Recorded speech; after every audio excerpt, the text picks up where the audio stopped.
Charitable trust Palus आयोजित मोफत सर्वधर्मीय सामुदायिक विवाह सोहळा। या सोहळ्यामध्ये सर्व जाती धर्मातील मुला मुलींचे लग्न कार्य पूर्णपणे मोफत केले जाते।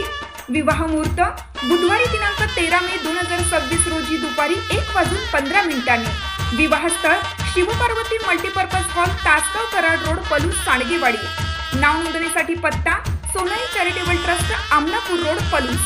अधिक माहितीसाठी स्क्रीनवरील दिलेल्या नंबरवर संपर्क करा। मार्गदर्शक संस्थापक पलूस नगर परिषदेचे गटनेते श्री गणपतराव पुदाले अप्पा, सोनाई चॅरिटेबल ट्रस्ट, पलूस।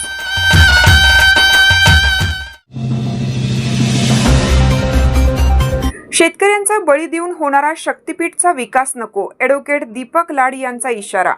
शक्तीपीठ महामार्गाच्या गोंडस नावाखाली शेतकऱ्यांचा शक्तिपात करण्याचे कारस्थान राज्यकर्त्यांनी रचले आहे।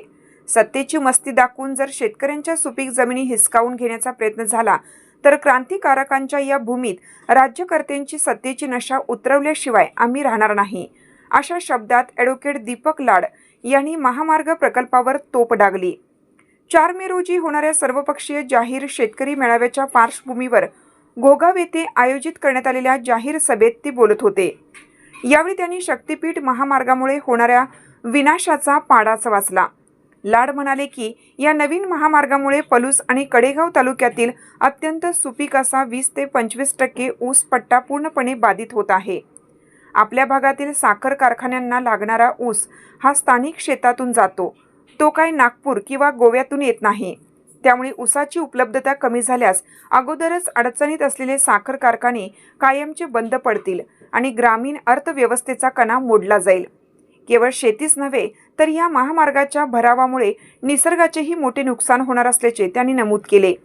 या रस्त्यासाठी जो अवाढव्य भराव घातला जाणार आहे त्यातून मानवनिर्मित महापूर निर्माण होऊन लोकांचे जीव धोक्यात येतील, अशी भीती त्यांनी व्यक्त केली। तसेच सागरेश्वर सारखे हिरवाईने नटलेले हरणांचे माहेरघर उद्ध्वस्त करण्यासही त्यांनी कडाडून विरोध केला। आम्ही व्यक्तिविरोधी नसून बिघडणाऱ्या सामाजिक आणि भौगोलिक परिस्थितीच्या विरोधात आहोत। शेतकऱ्यांच्या जमिनी वाचवण्यासाठी प्रसंगी रक्त सांडले तरी चालेल, पण हे आंदोलन कोणत्याही दबावाला बळी पडणार नाही, असा आक्रमक पवित्रा ॲडव्होकेट लाड यांनी यावेळी घेतला। या सभेला घोगाव आणि परिसरातील शेतकरी मोठ्या संख्येने उपस्थित होते, ज्यांनी या लढ्यात सहभागी होण्याचा निर्धार व्यक्त केला।